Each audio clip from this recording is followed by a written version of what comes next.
Hey, what's up, guys? Chris here from Actualization Station, and let's get back to this then.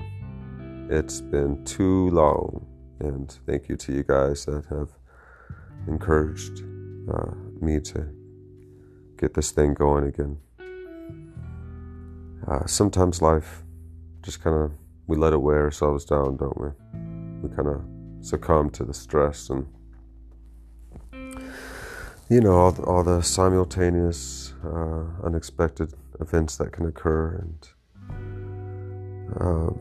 oftentimes it's an ongoing drudgery or sense of defeatedness for people. A lot of the time it's you just kind of like you're droning on, getting by, and you have more responsibilities than you can count, and it's a lot to attend to.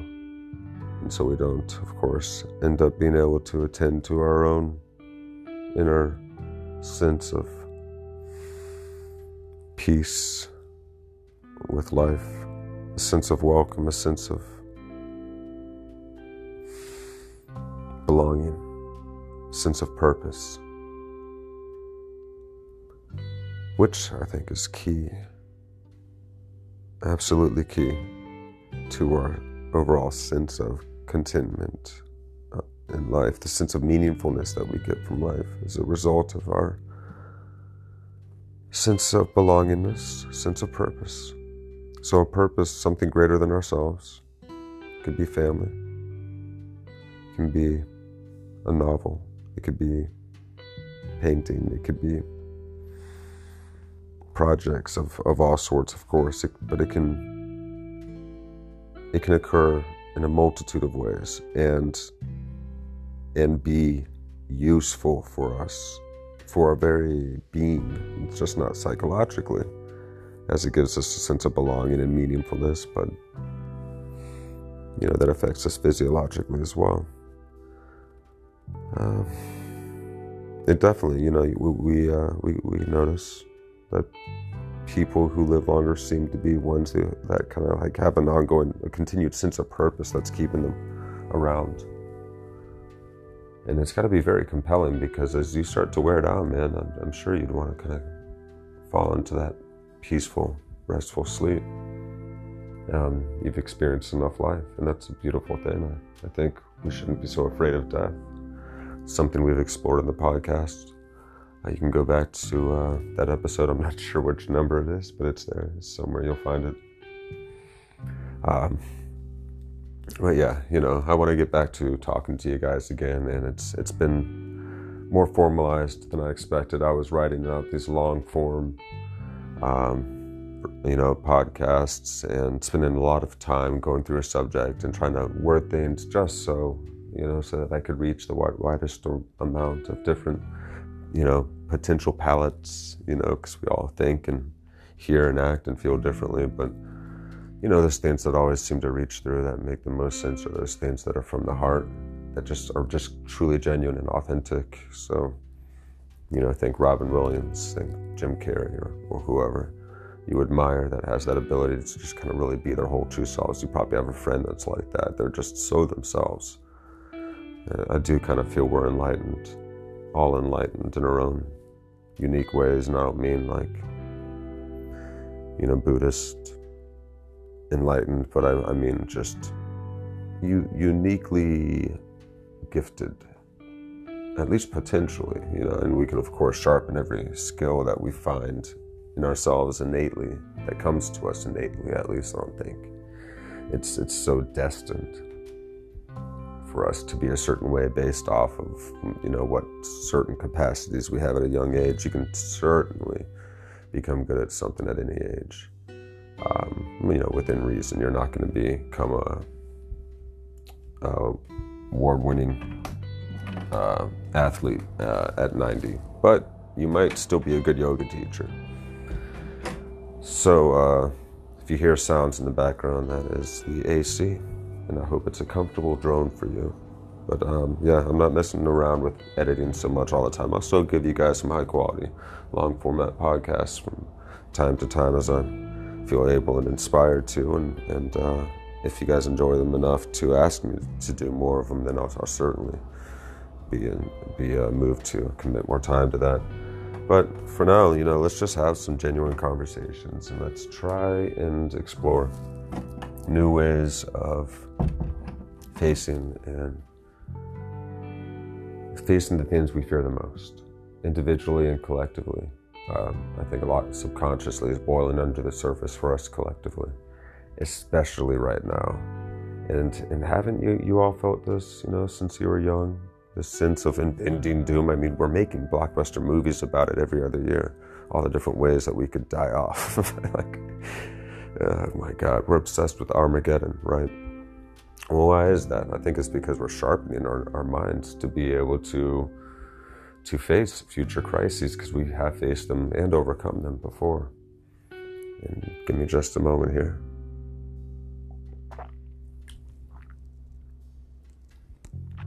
All right, so let's get back to this thing. So I was just writing and thinking. There's a lot of different ways to tell this story, but this idea that humanity is at a peak or an apex point, we're at this pinnacle of achievement, but also we're at almost like a branch, like a branching road. We could go one or the other way. Think of us as at a peak. I like this metaphor. The path is getting narrow as we come nearer to this peak, this apex locus of potentials, both majestic and bleak. Will we continue on after we make this summit? Will we take our voices and our hearts with us as we ascend? And rather than fall to one or the other side, could we rise together, transcend that pattern that has pit us against each other and ourselves for so long? I wonder, and I am full of hope, but I'm not sure that I am hopeful, only that I don't feel so alone anymore. Yet the mission remains to reintegrate, inspire, uplift, empower, and sustain only that which so obviously smacks of wisdom. It transforms you, and you are changed. There are times that face us, life, when a great leap is called for, and we're almost beckoned to, by some miracle, arise anew, reborn, reintegrated, and able to earn a way to ascend the next peak. And today, we are more connected than ever. If ever there was a time, if ever there was a way, that way is here. And that time, well, now's the time we may recognize the myriad dangers and the worsening that occurs when we're too stubborn to arise together, renewed by an all-appealing purpose that is greater and beyond all we can imagine, like a mammoth, like a mountain lion that's hunting us. We gotta work together to survive.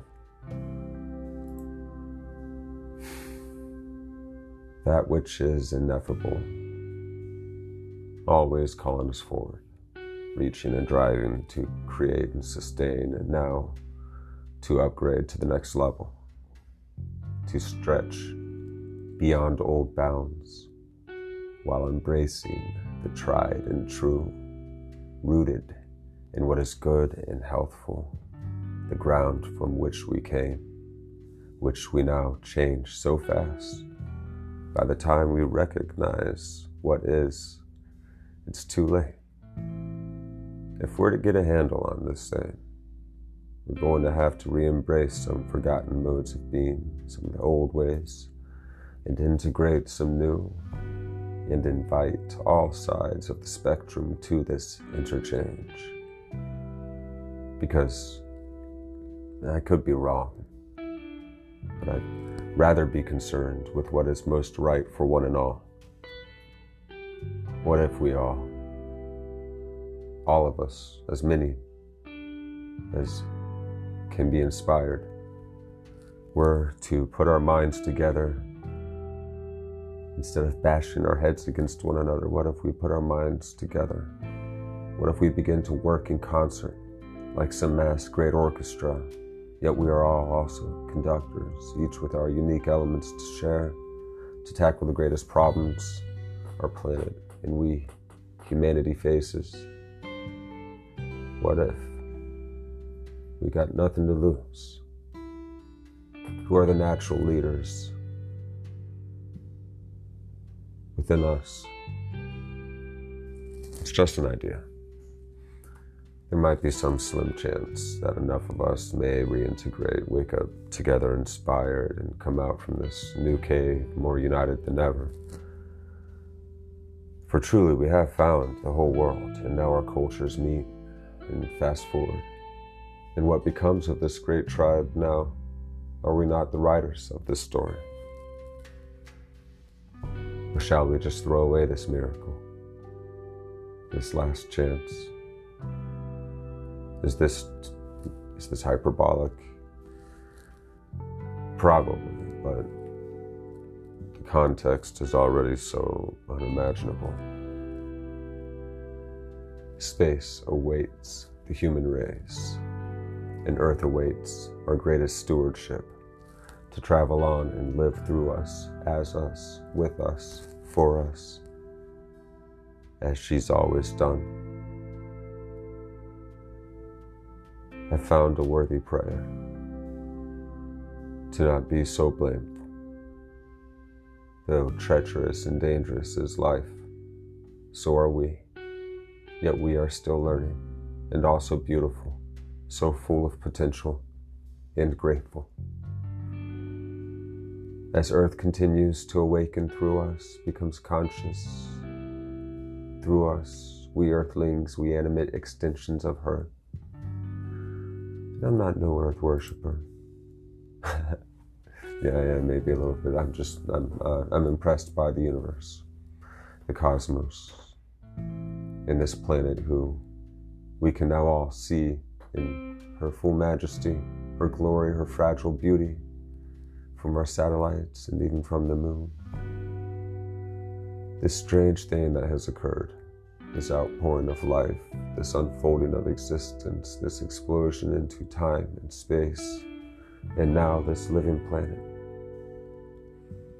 And we, as outgrowths of this mystery, are we destined to bickering tribes, to lizard brain primordial blinds, and not exercise this forebrain, light up this cerebellum, expand this comprehension capacity, and become coherent once again? We've achieved this before in some small places.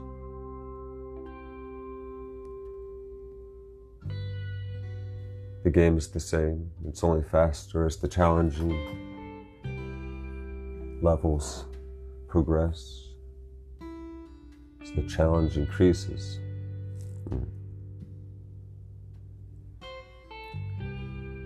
But are we not also exponentially more capable, able to care, to respond adequately? We just have to take responsibility. It's so stupid to say, but it's true. We have to respond fully, with our full capabilities, to survive the storms we face. And I do sincerely believe that. And I don't mean that to be scared, to stoke fear either. I really do mean this just because we are kind of walking on a tightrope right now. We have too many nukes. We have too many ways to severely hurt ourselves in this planet. And it's not something that we'd want to wish on any of our own loved ones. What could potentially happen if we were too careless. And now I think we're being a little bit careless. I don't know, is that fair to say? I mean, just look at the way that maybe not all of us, but I don't know. I think I feed into it sometimes. I think we all do sometimes in some ways. It's really hard not to be tribal, to be just to want to be combative. When we forget how to be playfully competitive and creative and imaginative in our interactions with each other, we're just often trying to protect our egos and subdue or force others to our ways of seeing things. And I really hope to invite conversation and help us share that maybe a kind of a forgotten posture that we forgot how to take on, and that we have all have natural capacity for. Thought is something that has always been a collective process. The entire formulation of language is an interactive collective process from the beginning until its mass transmission and articulation and use by millions of people. And we think in language, and we think best when we work together, when we're facing and considering larger problems than ourselves, which do obviously affect all of us. But by working together, we've been able to find ways to overcome so many challenges on this planet. I mean, we're so capable. It's incredible. We have these homes, these buildings that we've created that protect us from climate and predation, which isn't such a big deal anymore because we've wiped out and pushed away most of them. It's dangerous predators. But we flew past everything. But it's not like we're separate from this planet. We are her. We are, I mean this metaphorically, of course, but what does that even mean at all? To be something that evolved from life that grew in a particular way on a particular planet, floating around a particular star in an impossible amount of space that we think exploded out from something. What does that mean? We don't know. We have a lot of great theories, and they're wonderful, most of them, in many different ways, and they all have their faults too, I'm sure. But that's because we're not perfect. We're not these perfect angels that just start out perfectly already, fully evolved, like we're at the end of the game already when we start, and we got all the cheat codes on. We're not doing that. We're definitely here at this part of the story, and we're also the writers of this story. The game is the same. It's only gotten faster as the challenge increases, but we are not also exponentially, but are we not also exponentially more capable? I'm kind of riffing off something I was writing earlier while I was trying to find a way to write about this thing. Now I'm just talking about it. But are we not? So that's a question. That's a question for us to consider, and I can't talk because my mouth is dry.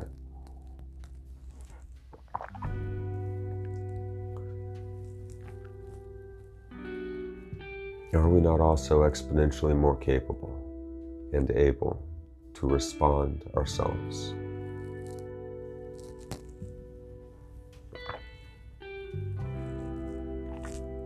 We just have to take responsibility, continue to raise our children with the love of hard work, for the willingness to carry these rocks is what builds the homes that secures us from storms. And we have to work together. We have to work together. But we are too certain. I'm too certain that we need to work together. That would seem pretty basic, though.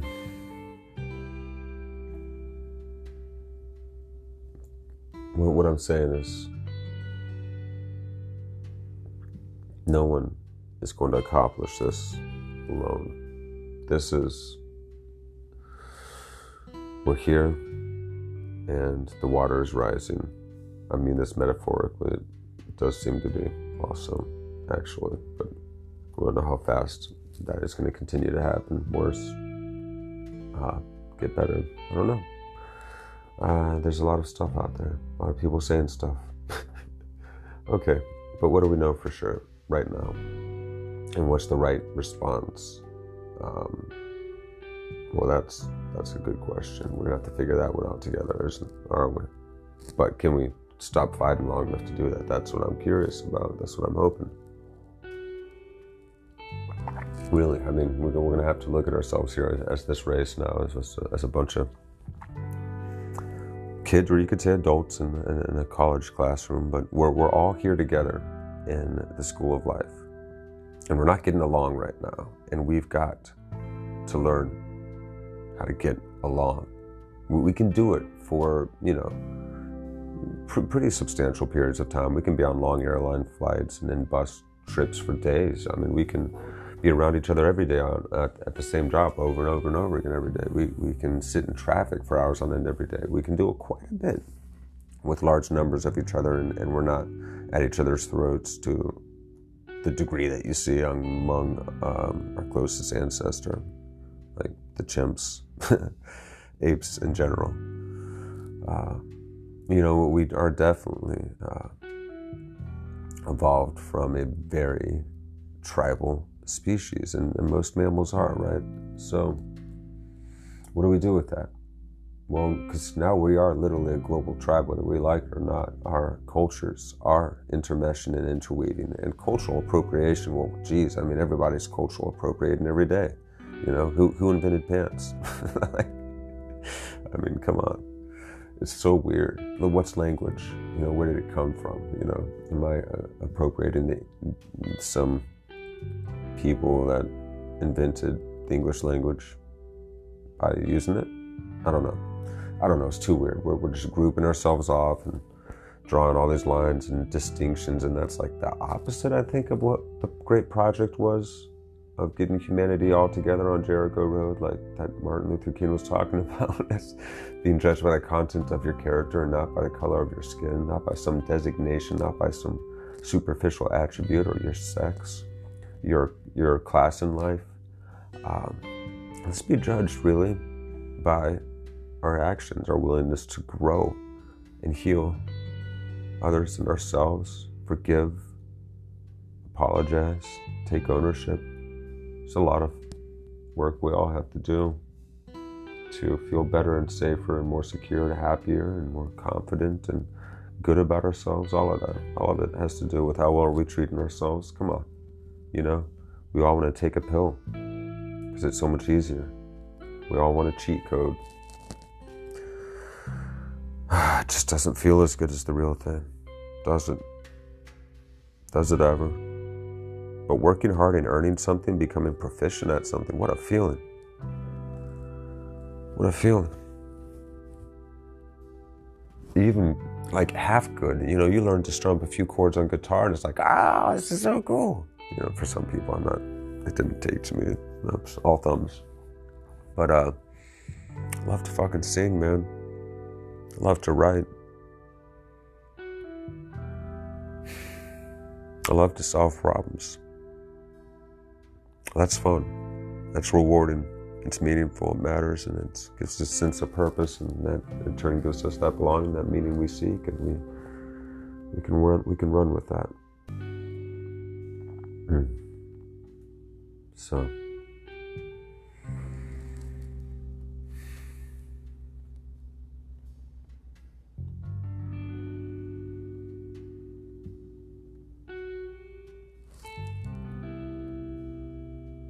Anyways,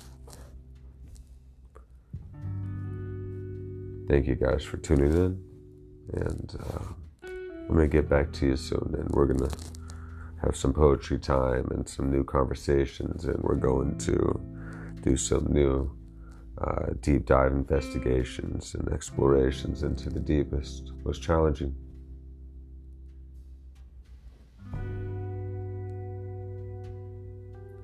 most profound, most